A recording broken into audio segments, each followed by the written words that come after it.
देखिए हमारा last chapter जो था वो फिजिकल क्वांटिटीज और यूनिट्स के लिहाज से था। उसमें SI based units, derived units, इन तमाम चीज़ों को देख लिया था, इस तरह से यूनिट डिज़ाइन किया जाता है। ये जो चैप्टर होता है, ये चैप्टर मेजरमेंट्स के रिलेटेड है, क्योंकि लाजिम बात है चैप्टर का नाम है मेजरमेंट टेक्निक है, तो इसमें इंस्ट्रूमेंटेशंस के ऊपर बात होगी, इसमें एरर के ऊपर बात होगी। अच्छा, इंस्ट्रूमेंटेशन और एरर के बाद इसके ऊपर हम बात करेंगे दो, कह लो कि एक तरह से कोई नया कॉन्सेप्ट है आपके पास, एरर्स और अनसर्टेनिटी के ऊपर। मतलब अनसर्टेनिटीज क्या चीज होती है, उस चीज के बारे में डिस्कशन होगी, जो काफी ज्यादा कह लो कि डिटेल के अंदर आपके पास सिलेबस में आ रहा होगा। क्वेश्चंस काफी डिटेल्ड होते हैं उसके, और काफी दफा पूछे भी जाते हैं। ये थोड़ी सी उसकी प्रैक्टिस होना हमारे लिए जरूरी होता है।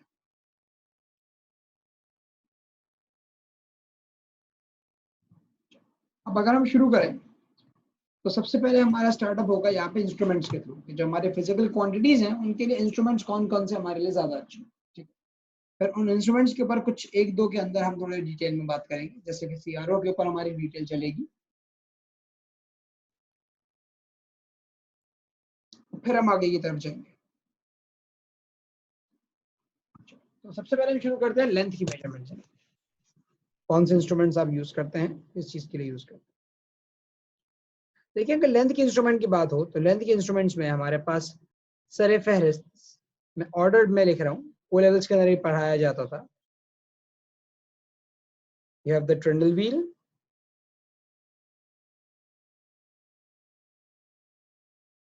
you have the measuring tape, you have the meter rule,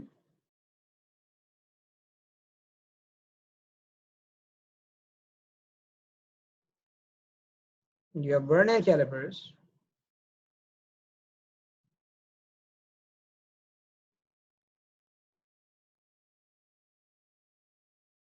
and you have micrometer screw gauge.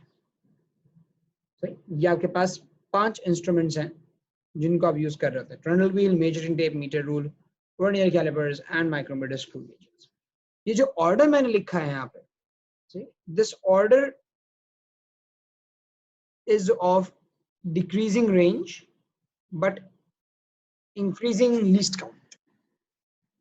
Decreasing range का मतलब ये है कि भाई आपके पास सबसे बड़ी वैल्यू लेंथ की जो मेजर हो सकती है वो ट्रनल व्हील की मदद से हो सकती है। The longest length that you can measure, trundle wheel आप में से अगर किसी ने नहीं देखा तो मैं भी दिखा देता हूँ। तो ये है हमारे पास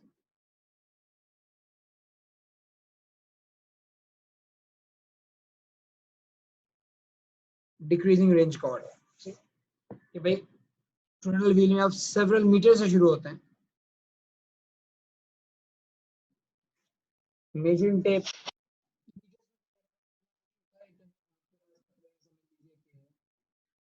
50-60 मीटर आराम से मेजर कर सकते हैं। तो यहाँ पे अराउंड मीटर तक का मीटर टेप मिल जाता है।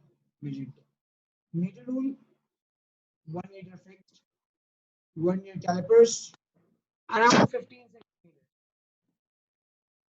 Sorry, micrometer screw gauge around 4 centimeters or 5 centimeters. ये आपके पास लिमिट्स हैं आपके इंस्ट्रूमेंट्स की। क्या आप या तो ट्रनल व्हील अगर इस्तेमाल करते हो तो मैक्सिमम लेंथ आपको पता चल जाती है कि भाई आप अराउंड सेवरल मीटर्स तक अपनी लेंथ मेजर कर सकते हो, मतलब कई कई किलोमीटर्स की बात हो जाती है।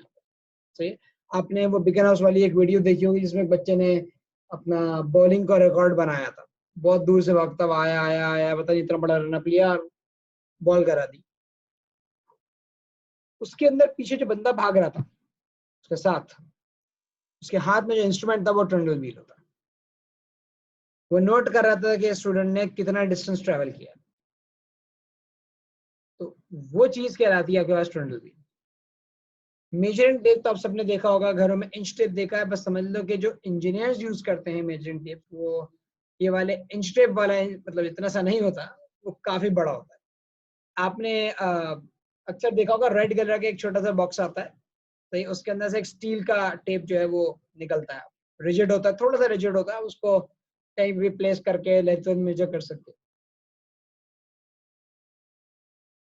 वो भी मेजरिंग टेप होता है, सही, उसकी लेंथ ज्यादा होती है, वो ज्यादा लॉन्ग लेंथ मेजर करने के लिए यूज होता है। सही, इसी तरह से इससे भी बड़े साइज के अंदर आपके पास टेप्स आते हैं, सही, आप उनको यूज कर सकते हो मेजर करने के लिए। सिविल इंजीनियर्स के पास होता है जो जनरल, या जो आपके पास आर्किटेक्ट या कंस्ट्रक्शन के लिए आपके पास जो ठेकेदार वगैरह होते हैं, उन लोगों के पास ये चीजें ज्यादातर होती हैं, क्योंकि उन्हें जब साइट पे कंस्ट्रक्शन करनी होती है तो लेंथ वगैरह मेजर करने के लिए वो इस चीज का इस्तेमाल करते हैं, मार्किंग वगैरह करने के लिए कि यहाँ से लेके यहाँ तक ये करो, यहाँ से लेके यहाँ तक ये करो। तो ये चीज है। तो ये जो ऑर्डर है आपके पास, ये डिक्रीजिंग रेंज का ऑर्डर है, लेकिन प्रिसिशन बढ़ती है इस तरह।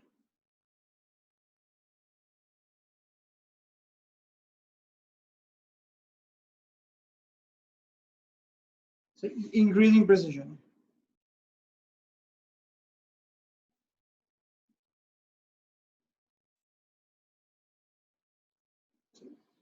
प्रिसिशन या लीस्ट काउंट कह लो, मिनिमम किस वैल्यू तक आप रीडिंग ले सकते हो, वो चीज है। तो अगर आप लीस्ट काउंट देखते हो, ट्रिडल व्हील अराउंड डेसिमल के बाद एक प्लेस यानी 0.1 सेंटीमीटर्स, मेजरिंग टेप भी 0.1 सेंटीमीटर्स, मीटर रूल भी 0.1 सेंटीमीटर्स तक चलता है। आपने देखा होगा आपके पास जो स्केल होता है उसमें सबसे छोटी वैल्यू 0.1 सेंटीमीटर की ले सकते हो, और अगर कोई भी लेंथ आप मेजर कर रहे हो तो आप उसे डेसिमल के बाद एक प्लेस तक मेजर कर सकते हो सेंटीमीटर में। 43.5 सही है, या 23.2, 12.6, कोई सी भी लेंथ मेजर कर सकते हो डेसिमल के बाद एक प्लेस, सही। इससे ज्यादा आप प्रेसिशन के इससे ज्यादा लीस्ट काउंट, इससे ज्यादा डेसिमल प्लेसेस में आप अपने स्केल से रीडिंग नहीं ले सकते। तो आपकी जो लिमिट है, जो लीस्ट काउंट है, जो लीस्ट मेजरमेंट आप उठा सकते हो वो 0.1 सेंटीमीटर, डेसिमल के बाद 1 सेंटीमीटर तक आप जा सकते हो। अब वर्नियर कैलिपर्स और स्क्रू गेजेस थोड़े से ज्यादा प्रिसाइज हो जाते हैं, वो और ज्यादा डेसिमल प्लेसेस तक आपके आंसर्स जो हैं वो आपको प्रोवाइड कर देते हैं। जैसे वर्नियर कैलिपर डेसिमल के बाद 2 प्लेसेस तक आपको आंसर दे सकते हैं, और स्क्रू गेज डेसिमल के बाद 3 प्लेसेस तक आपको आंसर दे सकते हैं। मतलब वर्नियर कैलिपर्स 0.1 मिलीमीटर तक आपको जवाब देता है, 1 मिलीमीटर का भी 10th पार्ट, सही, 1 मिलीमीटर का 10th पार्ट में इमेजिन करवाता हूँ तुम लोगों को जरा मेरे बच्चों। अगर आपके पास स्केल जो है उसमें 0 और उसके बिल्कुल बाद वाली मार्किंग नोट कर दे, मतलब अगर ये है, मैंने ये स्केल खोला हुआ है यहाँ पर, तो ये मेरा स्केल है, ये मिसाल के तौर पर ये 0 का मार्क है, सही, ये कोई सा भी मार्क ले लो भाई, ये कोई सा भी मार्क ले लो, 0 का मार्क है, और उसके बिल्कुल बाद वाला मार्क देखो, सही। तो इन दोनों मार्किंग्स के अंदर अगर मैं 10 डिविजन और बना दूं, 0 और उसके कोई से भी एक बड़ा वाला मार्क ले लो, सही, ये आप इसको कंसीडर कर लो भले, और इसके बाद वाला, इन दोनों के दरमियान में अगर मैं 10 डिविजन और बना दूं इतने से गैप में, तो वो 0.1 हो जाएगा, 0.1 मिलीमीटर्स, क्योंकि ये गैप 1 मिलीमीटर का होता है। और अगर उसके अंदर भी, उस गैप के अंदर भी 10 डिविजन और बना दी जाए तो फिर आपके पास 0.0 बन जाता है मामला। मैं थोड़ा सा इसमें समझाता हूँ, इधर सब्र करो।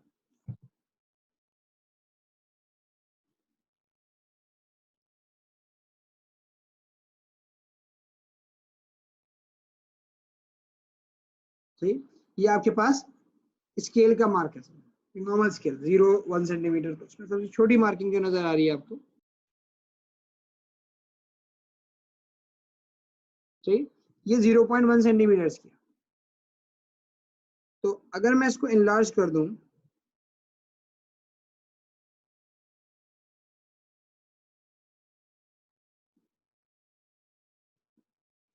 इतने से पोर्शन को अगर मैं इनलार्ज करके बनाऊं,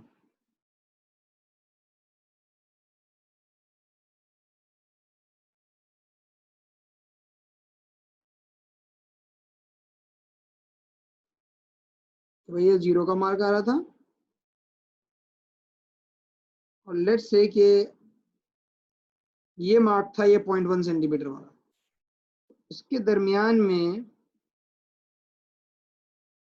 अगर 10 डिविजन और बन जाए, सही, तो अब ये जो एक डिवीजन हुई है ना,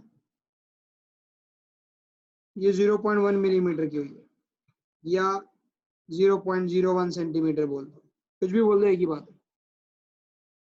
0.1 मिलीमीटर बोल दो या 0.01 सेंटीमीटर बोल दो। अब जो एक छोटी डिवीजन बनी, ये जो अब गैप आया, दिस वन, अगर इसके दरमियान की स्पेस को भी, ये जो स्पेस है उसको और मजीद में अगर छोटा करके बनाओ,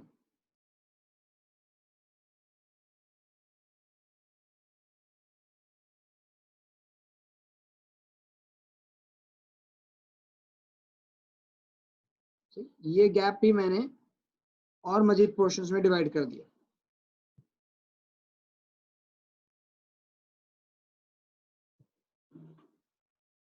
ये 0.01 सेंटीमीटर का था, उस गैप को 10 हिस्सों में और मजीद डिवाइड किया गया। अब जो एक हिस्सा बन रहा है ना, वो 0.01 मिलीमीटर्स या 0.001 सेंटीमीटर्स का है।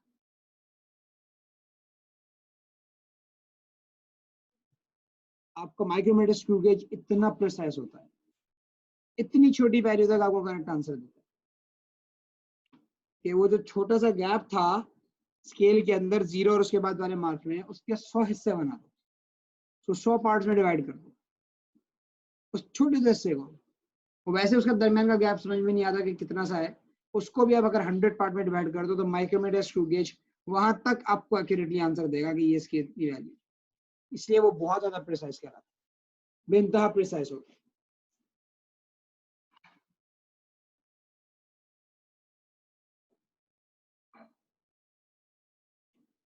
तो ये फर्क है इन तीनों इंस्ट्रूमेंट्स के अंदर। Metre rule, caliper, screw gauge, ये सीन है, समझे? इस बात को समझने में कोई इशू?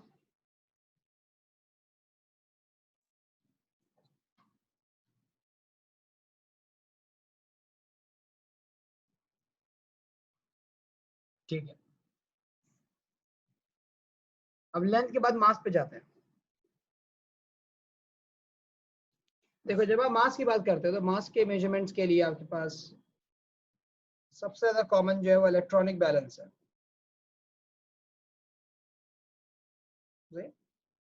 दूसरा, आप उसको मास बैलेंस बोले या आप उसको बीम बैलेंस बोले,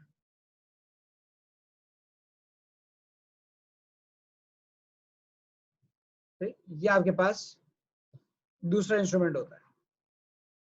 मास बैलेंस या बीम बैलेंस एक ही चीज है, तराजू और उसे बोला जाता है मास बैलेंस, या उसका बीम बैलेंस बोल दो, जिस तरह भी सही है। और इलेक्ट्रॉनिक बैलेंस तो खैर आप लोगों ने वैसे भी देखा ही है, हर कॉमन शॉप के ऊपर आपको इलेक्ट्रॉनिक बैलेंस नजर आता ही आता है। मैं एक काम करता हूँ, जरा आपको ट्रेंडल व्हील की शक्ल दिखा देता हूँ अगर किसी ने नहीं देखा।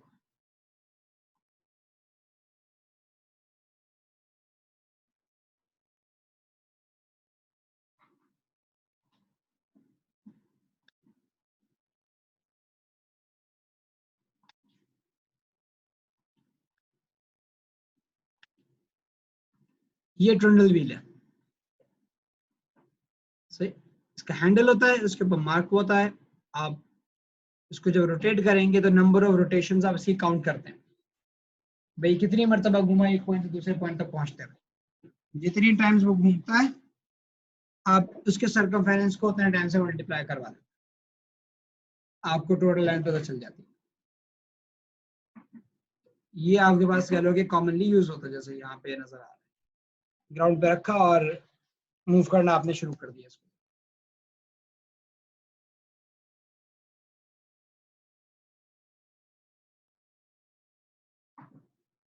सही है ना? तो ये ट्रेंडल व्हील था आपका। और बीम बैलेंस,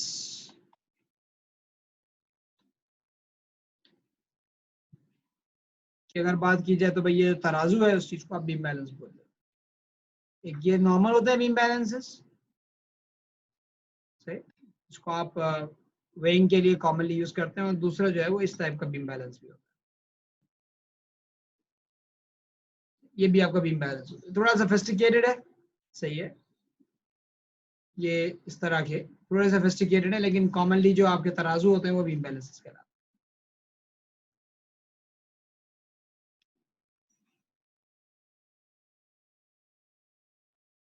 शायद मैंने स्क्रू गेज और कैलिपर की डायग्राम वैसे नहीं बनाई थी, मैंने सिर्फ ये बताया था कि आपके जो वर्नियर कैलिपर्स होते हैं ना, वो जिस प्रिसिशन तक जाते हैं, मैंने उसकी मिसाल देने की कोशिश की थी कि अगर एक प्लास्टिक का स्केल लो, उसमें 0 और उसके बिल्कुल बराबर वाले मार्क को देखो, तो उसमें जो गैप होता है वो 1 मिलीमीटर का गैप होता है।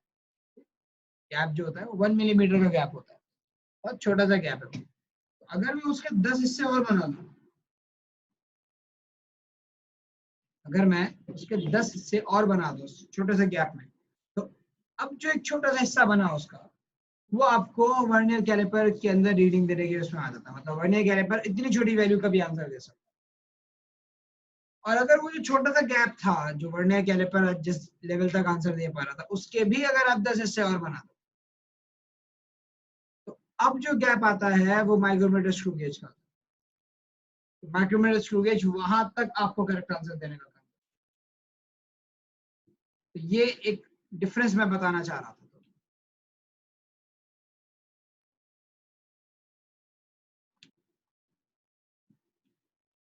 20 से नहीं हुई है, ये 100 पार्ट्स हो गए, हर किसी के पार्ट बने ना।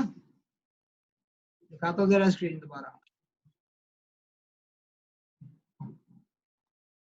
मतलब अगर आप 0 और स्केल के अंदर देखें, 0 और 0.1 सेंटीमीटर के दरमियान में जो गैप था, उसके अंदर आपने इतनी सारी डिविजन्स कर दी, 10 डिविजन्स, तो ये हर एक के अंदर हुई होगी ना।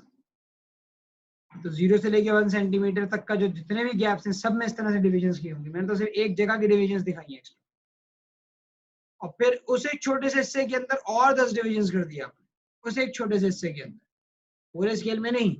वो जो एक छोटा सा डिवीजन बना था उसके अंदर आपने और मजीद डिविजन्स कर दी, तो वो आपके पास माइक्रोमीटर स्क्रू गेज तक की प्रिसिशन जाती है। तभी तो आप बोलते हैं माइक्रोमीटर स्क्रू गेज से आप हेयर का डायमीटर तक पता कर सकते हैं, पेपर की थिकनेस पता कर सकते हैं, इतने ज्यादा लेवल तक आपको आंसर दे सकता है।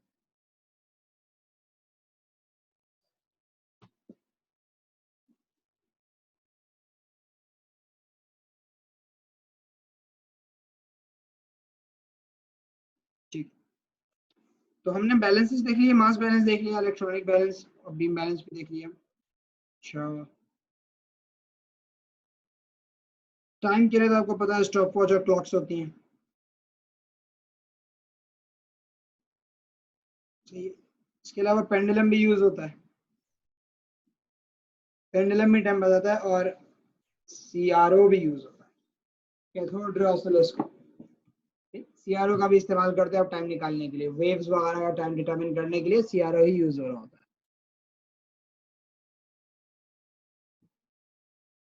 अभी हम सीआरओ के ऊपर फोकस करेंगे ज्यादा। टेम्परेचर का तो खैर इतना मसला नहीं है। थर्मोमीटर्स आपके यूज होते हैं, तो या तो liquid in glass thermometer use करते हो,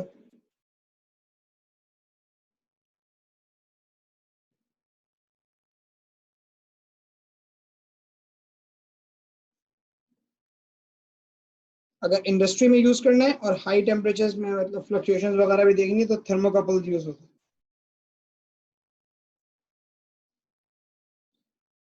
जनरली से थर्मोमीटर अब मैं लिक्विड इन ग्लास अगर घर में इस्तेमाल हो रहा है तो, और अगर इंडस्ट्री का इस्तेमाल है तो थर्मोकपल थर्मोमीटर्स, क्योंकि वो रेंज ज्यादा होती है इनकी, हाई टेम्परेचर नोट कर सकते हैं। करंट मेजर करना है, एमीटर, सही, गैल्वेनोमीटर्स। अच्छा, गैल्वेनोमीटर क्या होता है भाई? गैल्वेनोमीटर दूसरे अल्फाज में कहा जाता है सेंसिटिव एमीटर।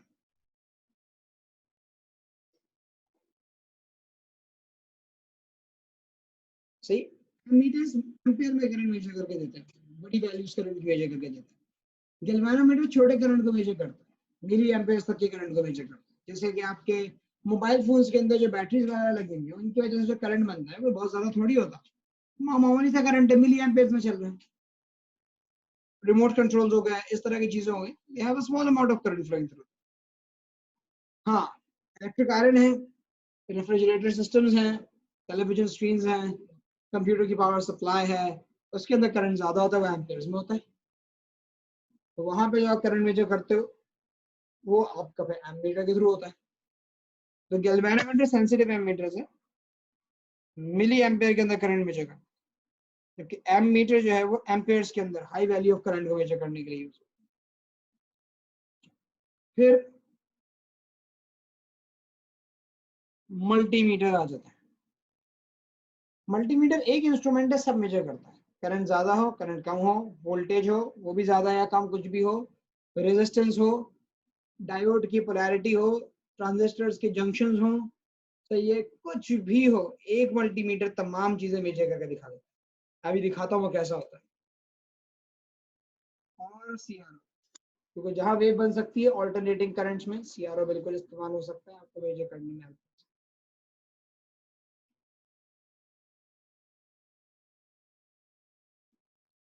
वोल्टेज की बात करें तो इसमें वोल्ट मीटर, मल्टीमीटर और सीआरओ तीनों आते हैं।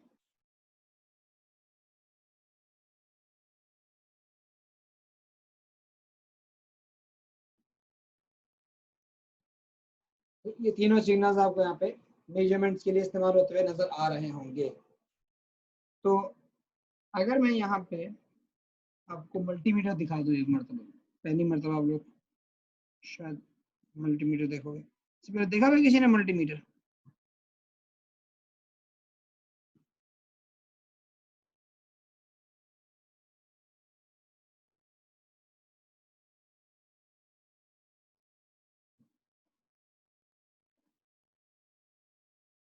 नहीं देखा होगा, शाबाश। ये होते हैं जनाब मल्टीमीटर्स, ये सारे मल्टीमीटर्स, इनके प्रोब्स होते हैं, इन प्रोब कनेक्ट करके आप मेजरमेंट्स देने का काम कर रहे होते हैं। जो आप अपने कॉलेज के अंदर यूज करेंगे मैं वो वाले दिखा देता हूँ, टेंशन नहीं लो, अच्छे वाले हैं, काफी अच्छे वाले।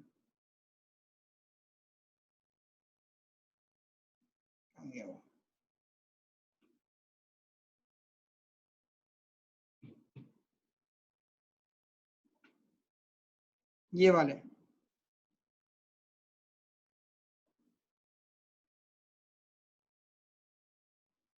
This is what you suppose to use. तो इसमें आप देख सकते हो कि डायल्स बने हुए हैं, सही।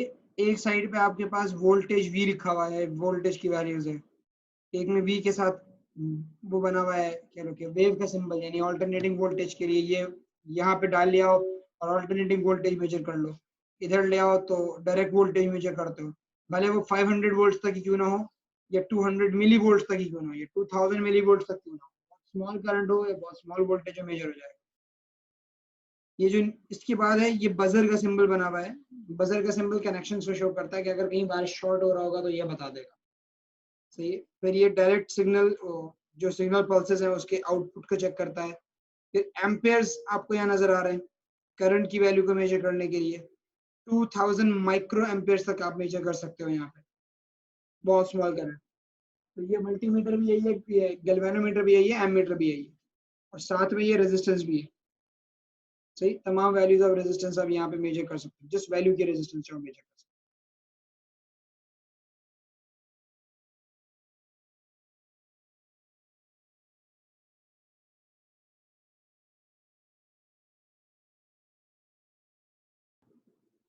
ठीक है भाई। ये यहाँ पे पोर्ट्स कनेक्ट होते हैं, वोल्टेज मेजर करना है तो उधर कनेक्ट करते हो, करंट मेजर करना है तो उधर करते हैं, ठीक है ना, 10 एम्पियर मैक्स। अगर एम्पियर की कनेक्शन करंट मेजर करना है तो आप रेड वाले पोर्ट को इधर ले आते हो, अगर वोल्टेज रेजिस्टेंस स्मॉल करंट ये सब मेजर करना होता है तो रेड वाले पोर्ट को इधर रखो। ये आपका एक कॉमन पोर्ट होती है, ब्लैक कलर की, हमेशा ये रहती है, ये चेंज नहीं होता।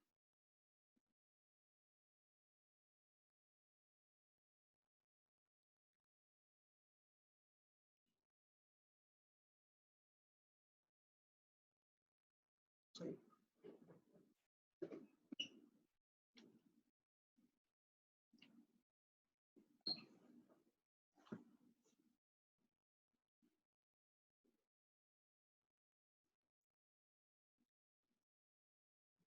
अच्छा, ये जो ऊपर तो बने हुए हैं इनका भी बता देता हूँ। एक जो है वो ब्राइटनेस बढ़ाने के लिए होता है, सही है।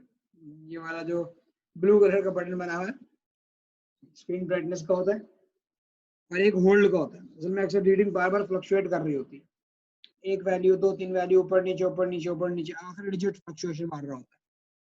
तो आप होल्ड का बटन दबा देते हो, ठीक, या करेक्शन हटाना है, लेकिन आपको किसी और को जाके दिखाना है। मिसाल अगर आप रीडिंग ले रहे हो, रीडिंग लेते हुए आपने बोला कि भाई मुझे सर को वैल्यू दिखानी है, सर आपकी तरफ आ नहीं पा रहे, आपको जाके जो है वो चेक करना है, तो आपको ले जा रहा है वहां पे, तो आप क्या करोगे, बटन को दबाओगे होल्ड पे, कनेक्शन हटाओगे, जाके सर को दिखाओगे ये रीडिंग आ रही थी, तो वो रीडिंग वहाँ फिक्स हो चुकी होती है।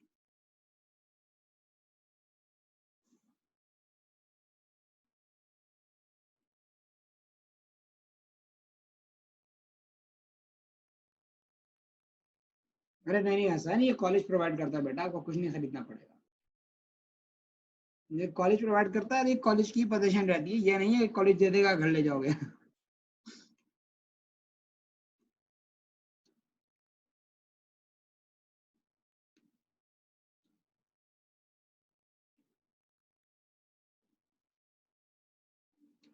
ठीक है भाई, चलिए अब हम जरा बात शुरू करते हैं सीआरओ से।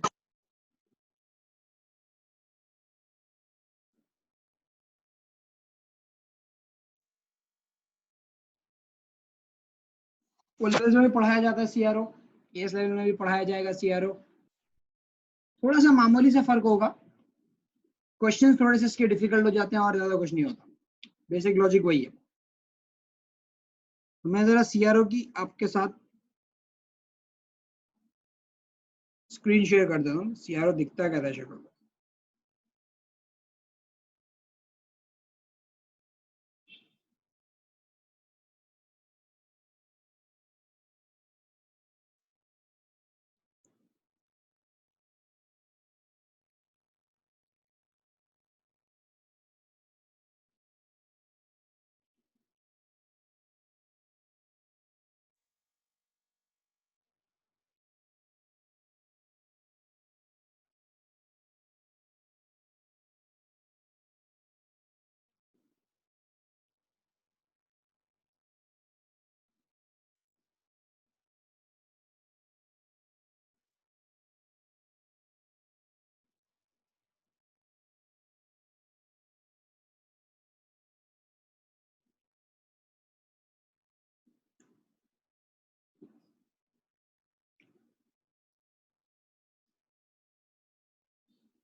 अच्छा भाई, तो ये कुछ इमेजेस मैंने यहाँ पे शेयर कर दी हैं। नहीं तो हाँ बेटा, मैं अभी अपलोड करूंगा, मैं कल थोड़ा सा बिजी हो गया था, क्लासेस से फ्री होने के बाद I had to go somewhere with my family. अभी आपके लेसन के बाद दोनों लेक्चर्स जो है ना मैं एक साथ अपलोड।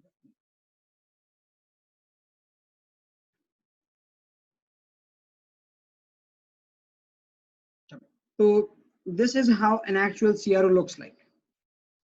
साइड में इमेज बनी हुई है ना ग्रे कलर की, ये असल डायल्स की तमाम स्क्रीन, ये असल सीआरओ है। कैसा दिखता है, आप उसको कहाँ किस तरह से यूज करेंगे, सही। तो इसमें ये तमाम डायल्स मौजूद होते हैं। ये नीचे जो पॉइंट्स हैं, ये इसके प्रोब्स हैं, बना देता हूँ जरा,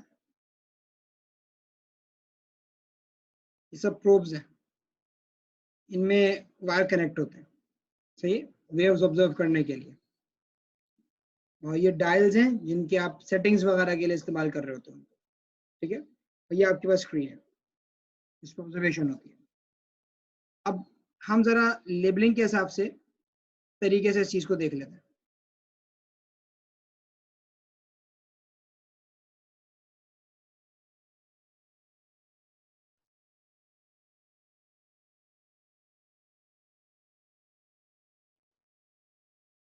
पहले कुछ बातें देखते हैं कि भाई सीआरओ का पर्पस क्या है।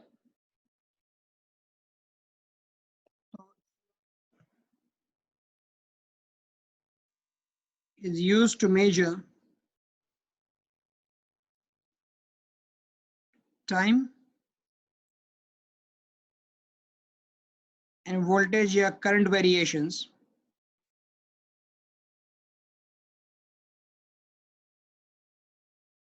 in a signal. किसी भी सिग्नल में वोल्टेज या टाइम या करंट की जो वेरिएशन है उसे देखना चाहते हैं, सही है. In other words, in very simple layman terms, a CRO is actually an instrument that is used to give you a pictorial representation of any wave. सही, जो वेव डिटेक्ट हो सकती हो CRO से, सही, अब उसकी एक पिक्टोरियल रिप्रेजेंटेशन आपको CRO की तरफ से मिलती है. मतलब you can see how the wave actually looks like. It provides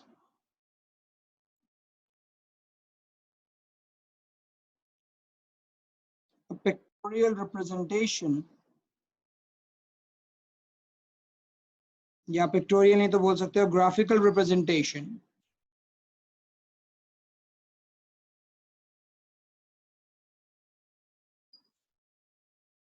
of a wave signal. ये सीआरओ का मेजर फंक्शन है.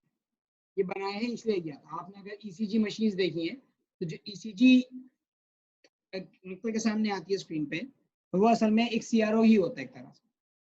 स्क्रीन वाला की भी होती है, that is basically a CRO. वो आपकी हार्ट बीट को जो है वो वेरिएशन दिखा रहा होता है कि भाई कब पल्स ज्यादा है, कब पल्स कम है, ब्लड जो है वो किस हार्ट जो है वो किस तरह से ब्लड को जो है वो पंप कर रहा है, सही है. तो ये तमाम चीजें जो हैं ये वहां पे दिखती हैं सीआरओ की स्क्रीन पे. तो अगर हम यहाँ पे इसकी लेबलिंग कर दें सीआरओ की, सही, तो ये स्क्रीन है इसकी, सही. इस स्क्रीन पे ये आपका एक्स एक्सिस, ये वाई एक्सिस, ये आपका एक्स एक्सिस. ये एक्स एक्सिस टाइम का एक्सिस होता है और जो वाई एक्सिस होता है ये वोल्टेज एक्सिस होता है.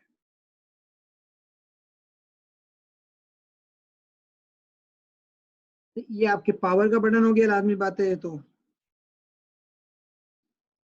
कौन सी चीज है. अच्छा, उसके बाद हमारे पास नीचे जो प्रोब्स बने हुए हैं और एक ऊपर बना हुआ है. अगर आप ऊपर वाले प्रोब को देखो, मैं थोड़ा सा इलाज करता हूँ. इस पे लिखा हुआ है टाइम स्लैश डिविजन. फिर से ब्लर इमेज है लेकिन जो थोड़ा अंदाजा हो जाए, इस पे लिखा हुआ है टाइम स्लैश डिविजन. तो ये टाइम बेस्ड सेटिंग्स हैं आपकी कि पर सेकंड या पर डिवीजन यानी पर बॉक्स आप कितने वैल्यू ऑफ टाइम को रिप्रेजेंट करोगे, वो आप यहाँ से सेट करते हो डायल के थ्रू. तो यहाँ पे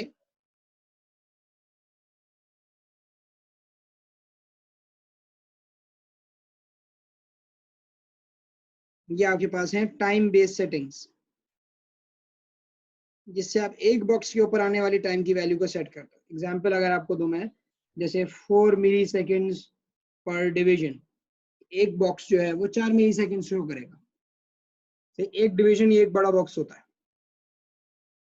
सही, बड़ा क्यूब जो बना हुआ है ना, उसको आप एक डिवीजन बोलते हो.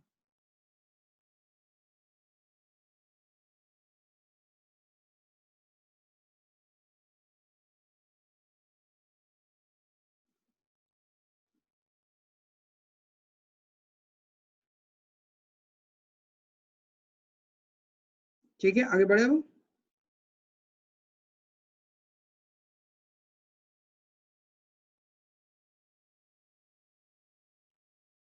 अब्दुल्ला साहब, नीचे वाले जो दो पोर्ट्स हैं आपके पास, यानी दो आपके पास जो फंक्शंस हैं, वो वोल्टेज पर डिवीजन के. अगर आप गौर करें, इस पर लिखा हुआ है वोल्ट्स पर डिवीजन, सही है, वोल्ट्स पर डिवीजन.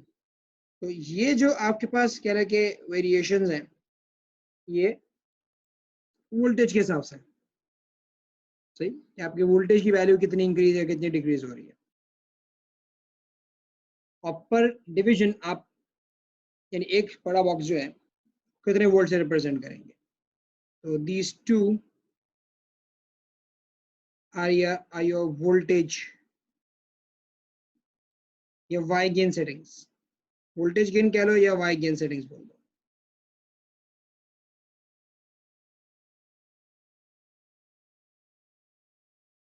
कि जैसे आपने मिसाल दे दी भाई कि भाई 8 वोल्ट्स पर डिवीजन, तो एक बॉक्स जो है वो 8 वोल्ट शो करेगा आपके पास.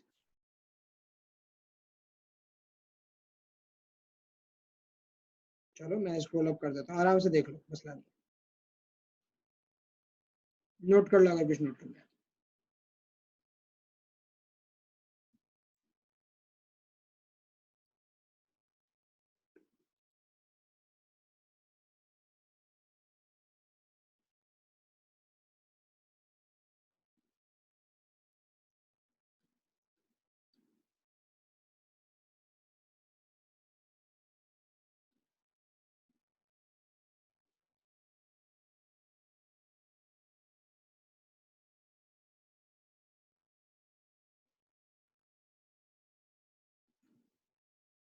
ठीक है भाई, अच्छा मुझे तो बात नहीं, using a CRO in the lab is not practically a part of your syllabus। कोई एक्सपेरिमेंट ऐसा नहीं है आपके पास जो CRO का इस्तेमाल करवा।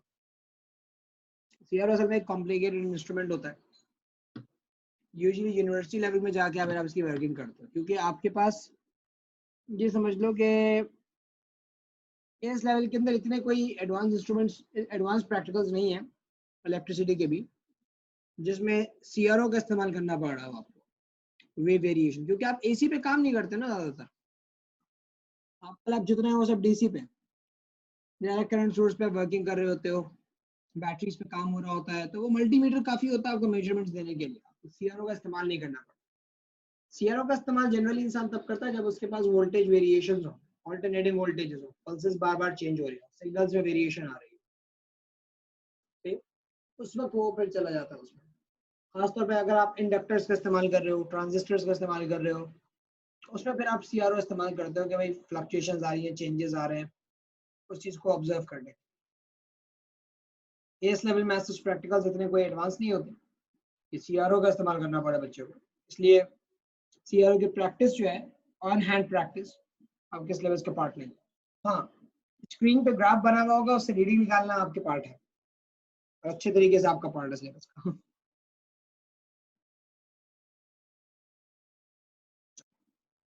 फिर एक चीज जो है यहाँ पे, ये लिखा हुआ है वाई पोजिशन, ठीक, और ये लिखा हुआ है एक्स पोजिशन, ये है मेरे बच्चे स्लाइड कंट्रोल्स।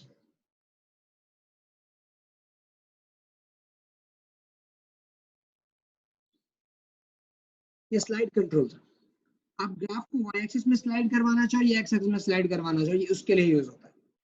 मतलब अगर मैं एक ग्राफ यहाँ पे ड्रॉ कर दूं कॉमन,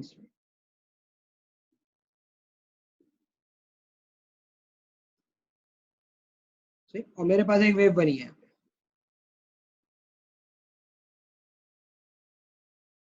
ये वेव अभी यहाँ थी मिसाल के तौर पर, इधर आ रही थी, स्क्रीन से आती थी, आधी बार जा रही थी, मैं चाह रहा हूँ नहीं यार ये इतना नहीं है, ये बीच में आ जाए कहीं, या थोड़ा सा और ऊपर आ जाए, मैं उसको कहीं मिडिल में लेकर आना चाह रहा हूँ, तो ये जो स्लाइड कंट्रोल है ना, मेरे इस ग्राफ को वाई एक्सिस के अंदर मूव कराने में मेरी हेल्प करता है, ठीक। जब जब वो यहाँ होगा मौजूद तो भाई वही मसला है, स्क्रीन पे नहीं आ रहा, मुझे स्क्रीन पे ऑब्जर्व करना है उसे, तो स्क्रीन पे ऑब्जर्व करने के लिए मैं उसको वाई पोजीशन वाला ग्राफ, वाई पोजीशन वाला जो स्केल है वो यूज करूंगा। अच्छा अब ये आ रहा है बिल्कुल मिसाल के तौर पे ग्राफ इसी तरह से,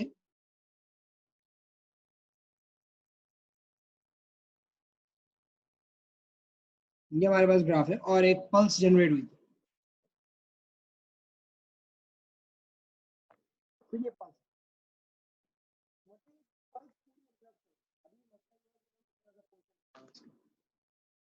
बाकी पोर्शन नजर नहीं आ रहा, ठीक, तो मैं एक्स पोजीशन को एडजस्ट करके इस ग्राफ को आगे ट्रांसलेट करवा सकता हूँ, इसको फॉरवर्ड बैकवर्ड मूव कर सकता हूँ ताकि मैं पूरा ग्राफ एक वक्त में स्क्रीन पे देख सकूँ। सेटिंग्स चेंज करने के अलावा, सेटिंग चेंज करने से तो ग्राफ छोटा बड़ा हो जाता है, अभी हम उसकी बात करेंगे कैसे, लेकिन यहाँ पे मैं अगर सिर्फ उसको ट्रांसलेट करवाना चाह रहा हूँ कि पोजीशन को एक्स एक्सिस में वेरी करवाना चाह रहा हूँ या वाई एक्स में वेरी करवाना चाह रहा हूँ, तो उस चीज के लिए फिर मैं ये स्लाइडिंग कंट्रोल का इस्तेमाल करता हूँ। ये ग्राफ को इंक्रीज या डिक्रीज नहीं करते, ये सिर्फ ग्राफ को स्क्रीन पे स्लाइड करवाते हैं, forward backward up and down, that's it, ताकि आप ग्राफ को अपनी स्क्रीन के ऊपर प्रॉपर्ली ऑब्जर्व कर सको, ऐसा ना हो कि आधा नजर आ रहा है ग्राफ, आधा नजर नहीं आ रहा है, ये वाली सारी बात है।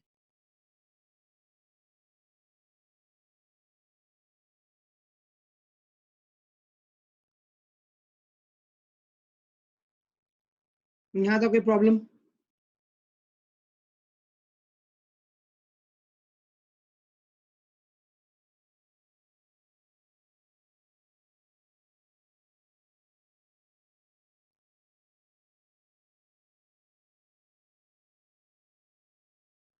ठीक है, अब जरा सेटिंग्स के ऊपर बात करते हैं।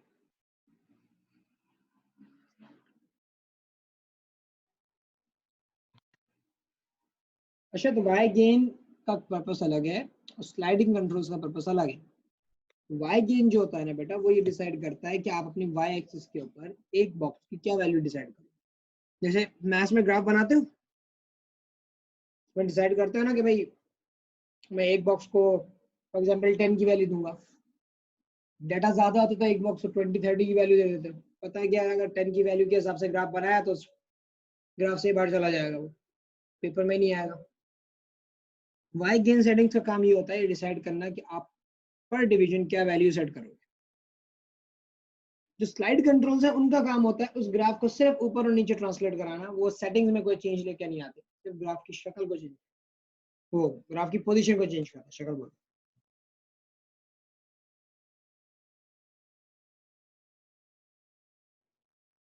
कौन सी बात है अहमद साहब?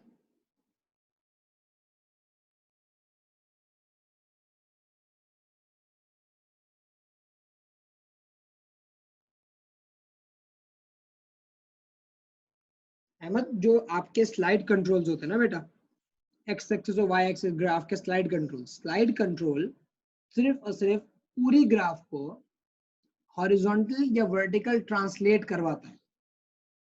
वो ग्राफ की साइज को इंक्रीज या डिक्रीज नहीं करता, वो पूरा एक्सिस मूव करवा देता है आगे की तरफ या पीछे की तरफ या ऊपर या नीचे, ताकि जो ग्राफ है ना वो स्लाइड करता हुआ ऊपर आ जाए, नीचे चला जाए, आगे चला जाए, पीछे आ जाए। क्योंकि कभी कभार ग्राफ जब बनता है ना, तो या तो बिल्कुल स्क्रीन के नीचे बन जाता है या बिल्कुल स्क्रीन के ऊपर जा रहा होता है, बिल्कुल कॉर्नर पे शिफ्ट हुआ हुआ होता है। आप उसको बीच में लाने के लिए कि आप क्लियरली ऑब्जर्व कर सको, रीडिंग सही से ले सको, आप इन स्लाइड कंट्रोल का काम करो। सिर्फ ये पर्पज है कि आपके ग्राफ को फॉरवर्ड या बैकवर्ड या अप एंड डाउन मूव करना, उसकी वैल्यू को इंक्रीज डिक्रीज करने का काम नहीं करते। पूरी वेव फॉर्म उठा के एज इट इज ऊपर नीचे कर देते। जैसे मैंने यहाँ पे मूव करके दिखाया था इसको, ये वाला जो ग्राफ, तो मैंने बोला था कि भाई ये पूरा पूरा ऊपर नीचे आगे पीछे कहीं भी मूव हो सकता है। अगर आप एक्स एक्सिस में स्लाइड कंट्रोल यूज करेंगे तो वो आगे पीछे मूव करेगा इसको, अगर आप वाई एक्सिस में करेंगे तो वो उसको ऊपर नीचे मूव करेगा।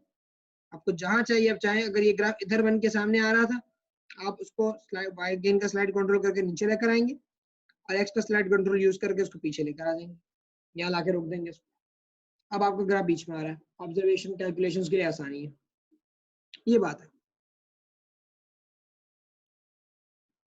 सही है अहमद साहब?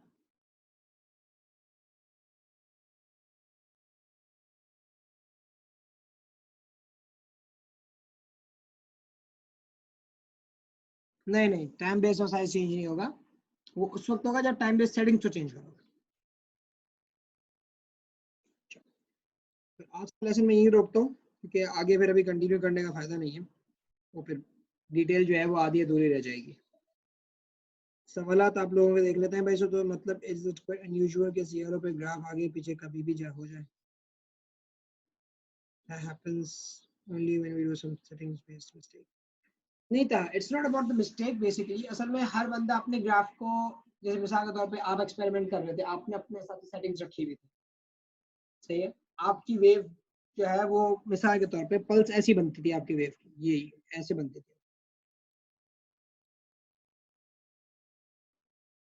सही। अब आप अगर चाहो, आपने सोचा कि भाई मैं इस ग्राफ को स्क्रीन पे देखना चाह रहा हूँ, अगर आप इसको मिडिल पे रखोगे ना, तो मसला ये होगा कि आधा से ज्यादा ग्राफ नीचे चला जाएगा। तो आप क्या करते हैं, उसको स्लाइड करके थोड़ा सा ऊपर ले आते हो, तो इसको यहाँ रखो ताकि मैं पूरा ग्राफ तो देख सकूं, सही। अब अगला बंदा आया, उसने वेव बनाई, सही है।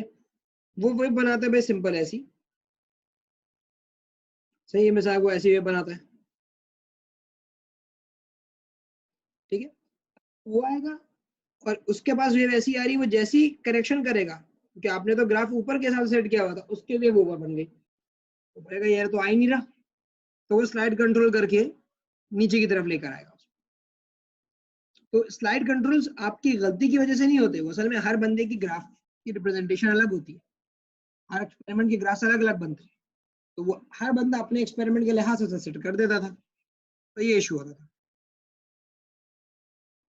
नहीं होता है, वैल्यूज चेंज नहीं होंगी, आपकी सिर्फ और सिर्फ पूरा ग्राफ ट्रांसलेट करता है, एक्सेस समेत पूरा ऊपर उठ जाता है, वैल्यूज में कम ज्यादा नहीं होता। वैल्यूज को कम ज्यादा करने के लिए आपको फिर सेटिंग्स चेंज करनी पड़ती है, वाई गेन या टाइम बेस।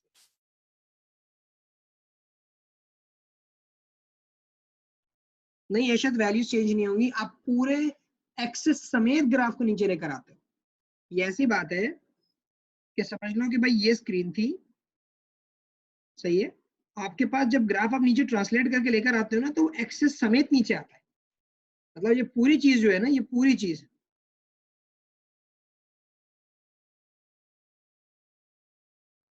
ऐसा हुआ था, जब आप ट्रांसलेट करते हो ना तो पूरी ग्रिड नीचे आती है उसके साथ।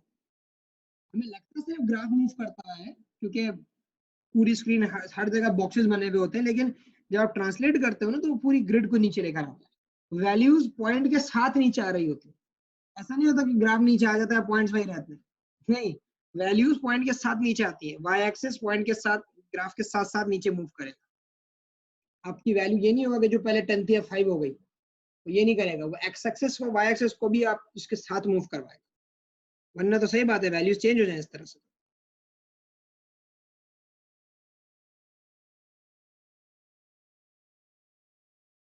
बेटा भी बताया तो था कि सीआरओ का जो बेसिक पर्पस होता है वो किसी भी सिग्नल की ग्राफिकल रिप्रेजेंटेशन के लिए यूज होता है। अगर आप कोई भी सिग्नल ऑब्जर्व कर रहे हो और उसको ग्राफिकली, कोई वेव है उसको ग्राफिकली देखना चाह रहे हो कि भाई ये वेव है कैसी, ये वेरिएशन है कैसी, शक्ल क्या है, ऑब्जर्वेशन हर दफा तो विजुअल नहीं हो पाती, समंदर और वाटर वेव थोड़ी है जो हर दफा आपको दिख जाए कि हाँ भाई ये वेव चल रही है, वेव चल रही है। साउंड वेव से नजर नहीं आ रही, देखना चाह रहे हो, एम्पलीट्यूड क्या है, टाइम, फ्रीक्वेंसी, ये सब चीजें मालूम करना चाह रहे हो, वेव की शेप क्या है ये पता करना चाह रहे हो, फ्लूट की वेव में और ड्रम की वेव में क्या फर्क है ये देखना चाह रहे हो, इन कामों के लिए भी सीआरओ यूज होता है। सीआरओ आपको एक इनविजिबल चीज को विजिबल करके दिखाता है, इन शॉर्ट।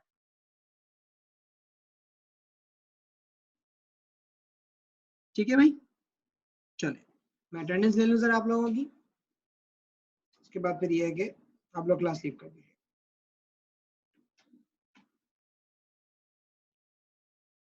2 मिनट दीजिएगा मुझे।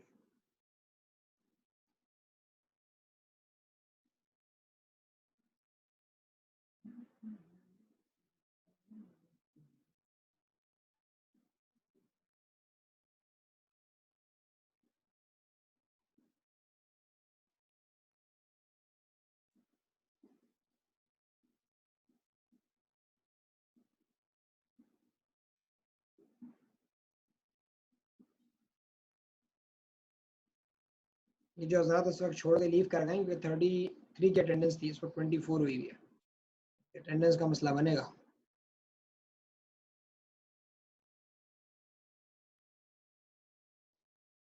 नहीं, not at home, they generally use for research work मेरे बच्चे, घर वर पे इस्तेमाल नहीं होता ये।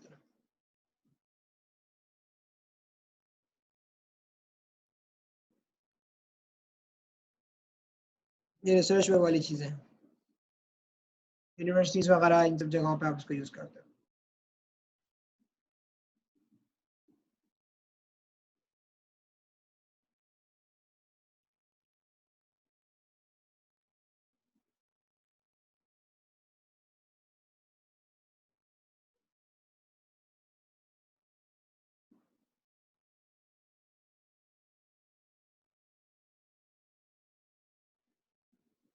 अच्छा चलो, डू वन थिंग, आप सब जो है अपने नाम के साथ चैट बॉक्स के अंदर मैसेज फेंक दो, सही है? बस नाम लिख के मैसेज दे दो, ये मेरे पास खुद ही स्टोर हो जाएगा, बजाय स्नैपशॉट लेने के ना, नाम के साथ मैसेज डाल दो बस एक, और मैसेज डाल के फिर आप लीव कर सकते हो।